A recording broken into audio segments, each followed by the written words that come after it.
Hello, good day, and welcome to today's Monday Live with Choma Okoli. I am super excited to have you on board today's Monday Live, and we are continuing our series on child feeding, right? It is said that there are four pillars essential for there are four essential pillars that we can effect as parents and caregivers to boost a child's brain development. And those four pillars are quality parenting or caregiving, play, um, enriched play, not just any kind of play, enriched play, nutrition, and language. So these are the four things that, as a parent, as a caregiver, they are the four things that you can control, and if you use well enough, you can affect the brain development of any child, of your child or any child under your care. And this is very important because the brain, like a building, thrives on foundation. If the brain foundation are solid, then there is no end to um, the wonders of intellect such a child will manifest or will experience or display, whichever word you want to use for it. Okay. But what if we fail to capitalize on this nutritional aspect of, shaping a child's brain development, especially in early years? Now, as a child, as every one of us gets older, our brain begin to degenerate. But early childhood is that one point in everybody's lifespan or lifetime where the brain cells can be, strengthened, can be developed, can be built, can be strengthened. So it's a whole lot, and nutrition plays one of the roles, really. This is why we are running this series. This series on Monday of our Monday Life for this month has been on child nutrition, child nutrition, child nutrition. And if you want to take it even a step further, the nutrition in early years parents course is starting off tomorrow, being the 24th of June. And trust me, there is a whole lot we need to uncover. There's a whole lot we need to talk about in the area of child nutrition.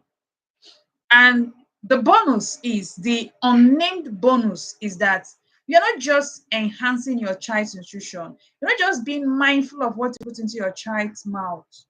You're also, after the course, going to start being mindful and intentional about what you put inside your mouth, and at least you know what to do and what not to do, and I mean all of the whole things. Trust me, none of us grew up being taught what to eat and what not to eat and why.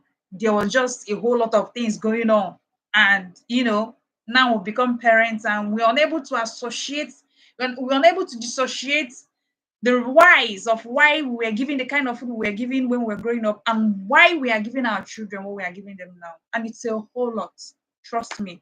So today we are going on 5 hidden mistakes you're probably making, watching me right now as a parent, that you need to stop, scratch that you must stop immediately, right? Yes, because a child would eat every day, whether that child is sick or not sick, whether that child is with you or not with you, a child will eat every day. The question is, for the period of 18 years, for the first 18 years that that child is under your care, how are you building the child's feeding blueprint? A whole lot is happening in the world of nutrition right now. In fact, a whole lot has been happening, but just that we now got the opportunity as lay persons. It's now that we're having the opportunity to actually catch a glimpse of what is going on. And you know everybody is running helter skelter. Some people are making taking the lessons and making adjustments, some are busy arguing it, some are like some are neither here nor there. But you want to take a stand. right? And today we're looking at 5 feeding mistakes that you need to stop, that you must stop, right? You may have been making them without knowing. You may have seen other people do it, and you don't even know it's a mistake. You're just this is just what's natural to you. But sometimes what is natural is not always what is best, right? We all There is good, there is better, there is best. Maybe what is natural to you is good, but it's not the best. And if you can learn the best, why not learn? All right, so let's keep running. The first thing is expectation mismatch. Expectation mismatch. Okay, so what is this expectation mismatch all about? So sometimes, if you've been watching movies a lot, especially our local movies, you see that when a mother is breastfeeding her baby, the baby is peaceful, the mother is peaceful, smiling and all of that. They like that for real life. Okay, they like that in real life. Yeah, you need to get that. It's not always that way. It's not always that peaceful. It's not always that ideal, right? So sometimes you would want to breastfeed, but the child doesn't want to breastfeed, right? But sometimes you want to feed the child. Maybe for those that have crossed 6 months and are done with exclusive breastfeeding, you want to feed the child with something else, but the child wants to suck breast. And you're like, you've been sucking breast all day, it's not enough for you, blah, blah, blah, blah. I'm not gonna give it to you. And then you're fighting. The one who wants to eat says he or she wants to suck breast. But you're saying no, it must not be breast. You've had it enough. Now you go suck am. But think about it. I understand that studies available to us at the moment says that breastfeeding is not enough to sustain a child nutritionally after 6 months. So you should complement with other food. That's why it's called complementary feeding. So breastfeeding is like the building block, right? It's like the foundation. Any other thing you're bringing has to stand on top of the on top of the breastfeeding. And I think we need to get this really, really well. Because even yesterday, I was telling somebody who was like complaining that her child takes it's just breast milk that the child takes. The child doesn't take any other. And I'm like, keep the breast milk. At least the child is taking something. Keep the breast milk. Make it more frequent. And then add other things gradually. The truth is that okay, one of the explaining this expectation mismatch further, there is mismatch in expectation with regards to the quantity of food the child takes. So we make 1 cup of or half cup of gari, and we expect that this child you should finish this cup of gari with tofe egusi in the next 15 minutes, or maybe you should finish it the whole of today. Meanwhile, the child doesn't even want to take gari. So there is an expectation mismatch in you between you wanting the child between what you want for the child and what the child actually wants. That is number one. That is number one part of the expectation mismatch. Number two is the frequency. Sometimes we feel that feeding a child every 2 hours is the ideal. And I'm talking about a child that's crossed exclusive breastfeeding. Even in exclusive breastfeeding, the advice is feed on demand. Feed on demand. And then sometimes when your breast is engorged and you feel you could try out the child taking, then you try and see if the child takes. If the child takes, fine. If the child is not taking, find somewhere else and express the milk. Even if you can't store it, express it a bit and pour away, because if you express it and empty the breast, it is with the speed that you empty the breast that the brain will feel it again, because we will bring like, oh, the baby has just finished the milk, so let's supply again. The brain doesn't know that it is not the baby that finished the milk, that is just the mother who wanted the breast to rest. I hope we understand the mechanism I'm trying to explain here.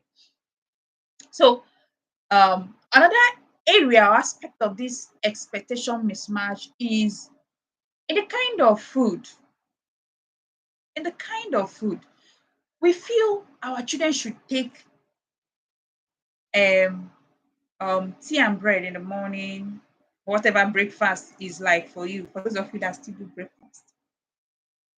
Okay. I'm going to share more on this tomorrow. I'm going to share more on this on tomorrow in the Nutrition in NDA's parent course. If you've not registered for that class, you want to quickly do well and register. It's only for 5,000 naira and it's going to last for 3 days, where two experts, myself and a registered dietitian, is going to take you on the not so convenient truth about feeding your child in the early years. Okay, so the fee is 5,000 naira only. I'm going to drop my contacts in the comment section so that you can reach out to me um, if you want to enroll for the class and all of that, especially if you don't have my contacts. All right. So in the in the aspect of time of feeding, right? Time of feeding or kind of food I was talking about, you feel that your child should eat in a particular way. I want my child to eat pap and akara in the morning, then take snacks, whatever snacks is for you. Maybe this morning is around 7, 8. Then you want the child to take snacks by 10, 11. Then you want the child to eat again around 1, 2. They want the child to take snacks and all of that. Well, you may have your reasons why you want it that way, but can we learn to follow the child's cue? Okay, can we learn to follow the child's cue? A child might not want to eat for now. Okay, in this case I'm making reference for to children who has been weaned. For those ones who have not been weaned, please, even if your child is not taking in other foods as much as you want, please do not deprive the child breastfeeding, especially if the child is taking it. If the child is not taking the breast milk at all and the child is not now taking any other food, then you need to reach out to you need to reach out to for a personalized consultation on that. You need to reach out for a personalized consultation on that. Okay. Now I understand that feeding can be difficult in the first 1 year, but then there is a way around it. I don't remember fighting with any of my children to eat. I have three of them currently. I've never had to fight with any of them eating. There are special periods like somewhere around 18 months and 1 year, and I mean somewhere around 18 months and 2 years plus, where it seems the child goes um starts taking less food, or the child is no longer interested in food. That is like normal, so to say. So you need wisdom on how to navigate those periods, right? But the bedrock of what you can do to navigate those periods is also following the child's cues.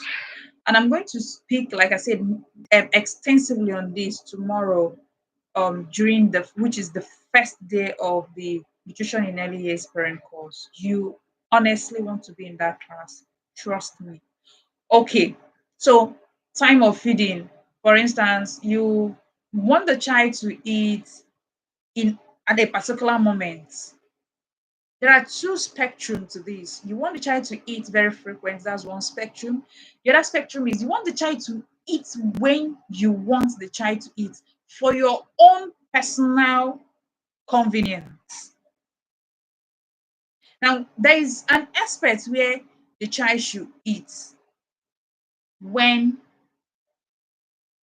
it's not even when you want it. The child should eat right at a particular period for reasons that also benefits the child. For instance, when you're trying to teach self-control, when you're trying to teach delayed gratification, those ones are not for your convenience. They are for the child's training and for the child's good. I hope we're able to make the difference between these two, so that you don't go and say one coach said you should feed a child when you want to. Not be waiting I talk. Listen again. You will understand what I said. And please apply that one. Okay. So, um, um, second mistake that we'll be talking about is control over collaboration. I like us to look at this way. Have you ever been around an old aged person, right? Have you ever been around an aged person, or have you ever been around an adult who is sick? Those of us who are nurses would have, I mean, at least one or two times, would have at least fed one patient, either during your training as a nurse or in the course of your working as a nurse. But for those of us who were opportune to meet their grandparents, I met only one of my grannies, that is my maternal grandma, and I was very small. She'd be around 5, 6 years old. So I don't even have a memory that much. I can only remember one incident. And that one incident was when she died. Yes. If I was so small that I ran out and told my siblings that grandma has died and she's crying with my mommy and my aunties. So you can imagine how small I was to think that a dead person can actually cry. All right. So, but for those of us who were opportune to meet our grannies, maybe we could have seen maybe moments when the granny is sick, or maybe the granny is so aged that they can't feed themselves, and maybe one of those times your mom or your dad will say, please come and help feed grandma or grandpa and all of that. So see this control over collaboration as you feeding a grandma or an adult who is sick. And even if you haven't had the experience of feeding a grandma or a patient, at least you can imagine it, right? If you get the spoon, you mean well, really, you mean well. You're trying to help this sick person or this aged relative to eat, right? You mean well. And it's said to your child, you mean well, you want to feed the child. But picture this. You scooped you use your spoon to scoop rice or whatever meal you're serving the food, you're feeding the individual, or you've gotten ready a morsel of food, gathered a generous amount of soup and you want to put inside the person's mouth, and the person refuses to open the mouth, or the person says, give me water, I want to drink water first before we continue eating. And you say no, the person says, I'm not sitting comfortably, please help me sit up before we continue eating. Or you say no, you must eat the food now. If you don't eat the food, I'm not adjusting you. You're trying to control the adults.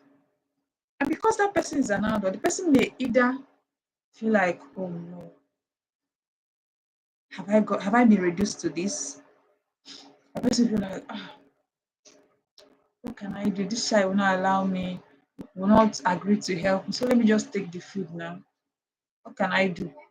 And the adult takes the food. Now, when you finish feeding that adult, you're like, I've done a good job. I've done a good job. But that adult is feeling like, oh God, I feel miserable. Why am I like this? When will this be over? I want to die. I cannot continue like this and stuff like that. But you know what? This is what we do to children most times. Why children, their brain are still developing, and we may not exactly feel or see what is going on in their brain. But they are making correlations with what we are doing and what is going on. Impressions are being made. And those impressions, if repeated again and again, they are being cemented in their brain. And I'd like you to know that the associations your child makes with food now in early years can snowball and become something big like bulimia nervosa, anorexia nervosa, and all of those big psychiatric eating conditions that you hear that might now need the child seeing a psychiatrist or a psychologist. And this is something that the origin is traced to how you fed your child when the child was small. Is it really what you want to do to your child? I'm sure the answer is no. So please do not control your child when you're feeding. It is you're feeding the child. The child owns the feeding. You're only helping the child feed, because at the stage where the child cannot competently feed him or herself. So while you take that job, please do it honorably and respect the autonomy of the person you're feeding. Now, this is a lot of legal words: autonomy, respect. but that's what it is, and we should call a spade, right? I should tell you the truth. Okay.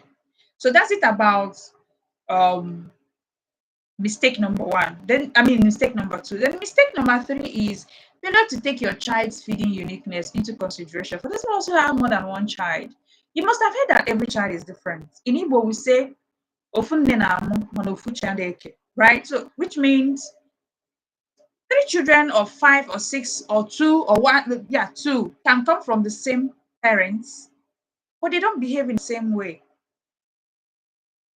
Why we get the idea to an extent. I also want us, we've not fully gotten the idea that it can also apply in feeding habits or in feeding behavior or pattern. I'll give you a typical example. I have three children. So my first son was not that interested in food that much when he was born. In fact, when he was born, I had to express milk into a plate and then spoon feed him. And then as he grew, we started expressing milk into feeding bottle to train his muscles because he wasn't sucking well. And I noticed he could be hungry, but he can't suck well. So we knew it was something about his muscles needing to be well developed. So while we're training him to develop that, we had to feed with cup and spoon. It wasn't convenient, I must tell you. It wasn't convenient. But we had to do it for the first 1 2 months before he now picked up and we stopped. Now that's for my son. But the first 24 hours after I was born, after I had him, 24 hours, no.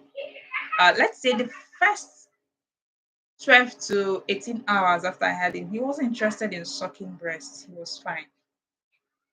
That is child number one. Child number two, my daughter came out ready to eat. You know what it means that somebody came out ready to eat? My daughter came out ready.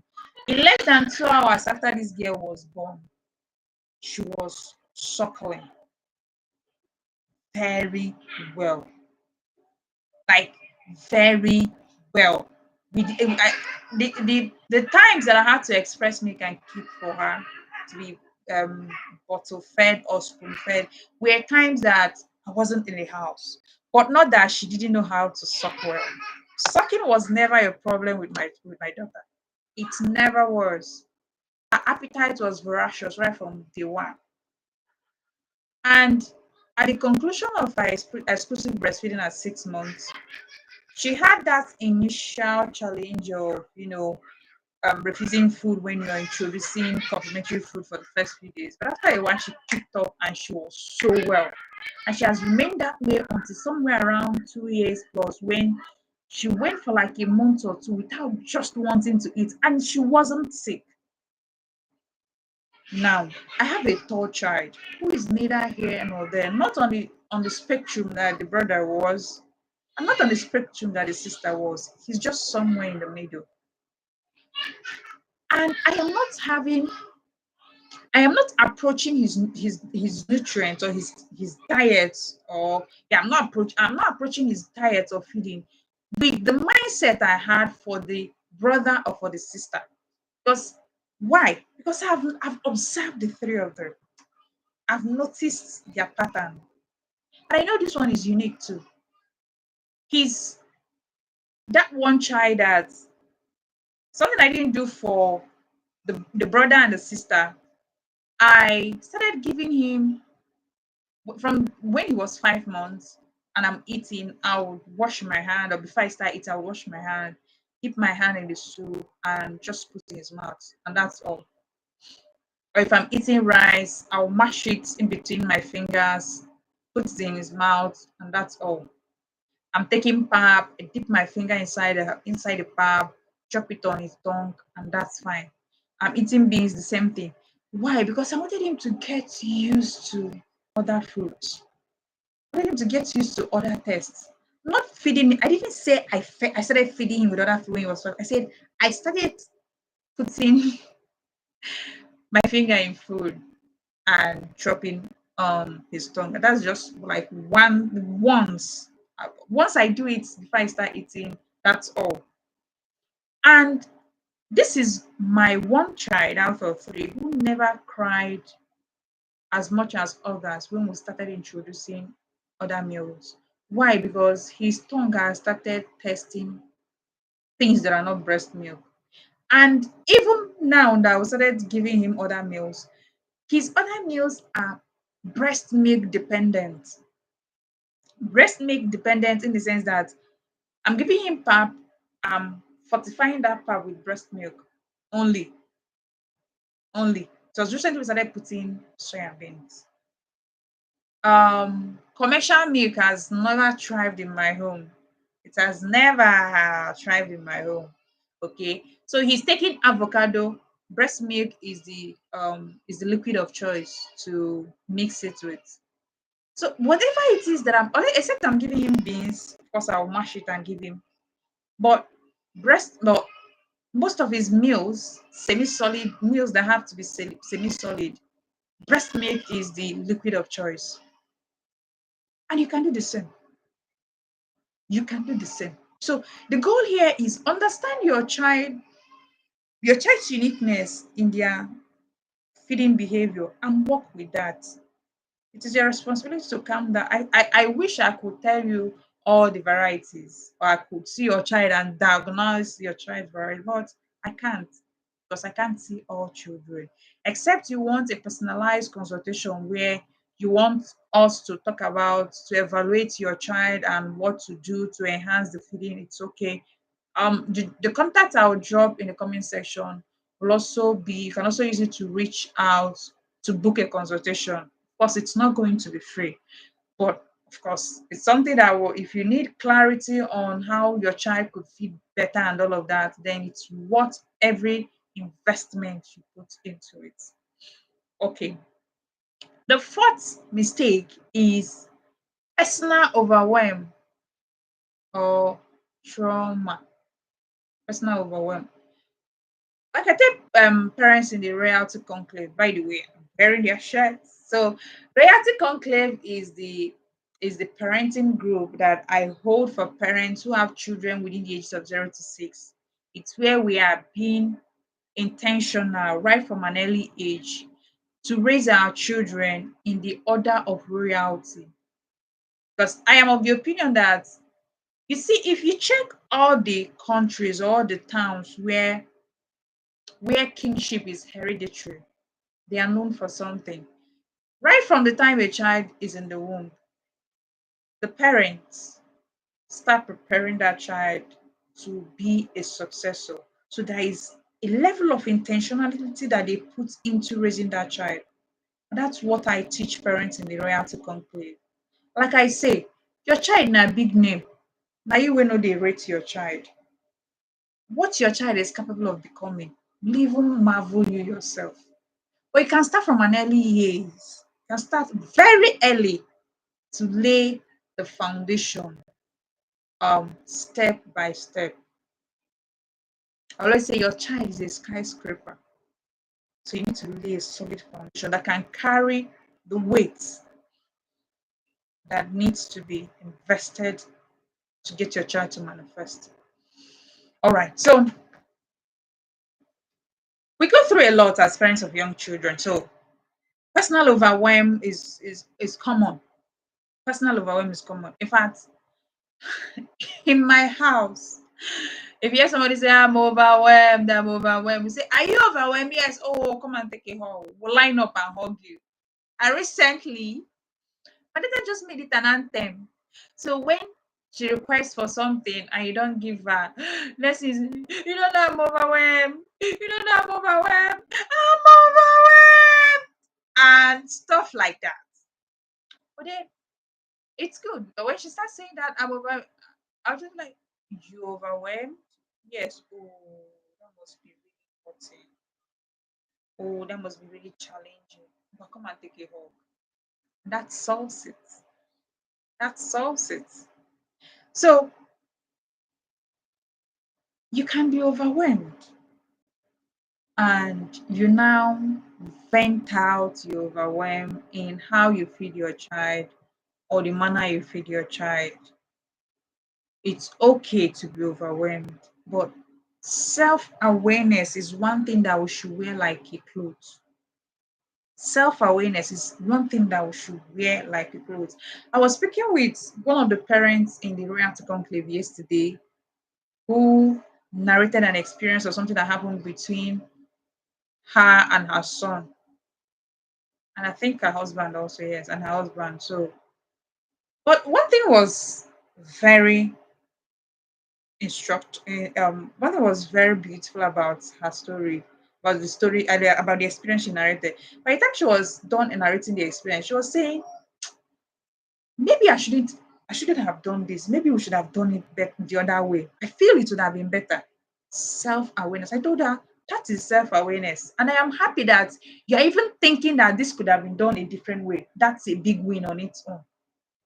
So you can be overwhelmed, but can you be self-aware that this particular way I'm behaving towards this child now that he or she is eating, or each time the child wants to eat, is as a result of your overwhelm. It's as a result of the stress you're going through. And the child has no hand in any of them. So can you accept your state of overwhelm and say, okay, I feel this way, I feel bad, but this baby is not responsible for it. And even if the baby is responsible for it, this way I am behaving is not going to be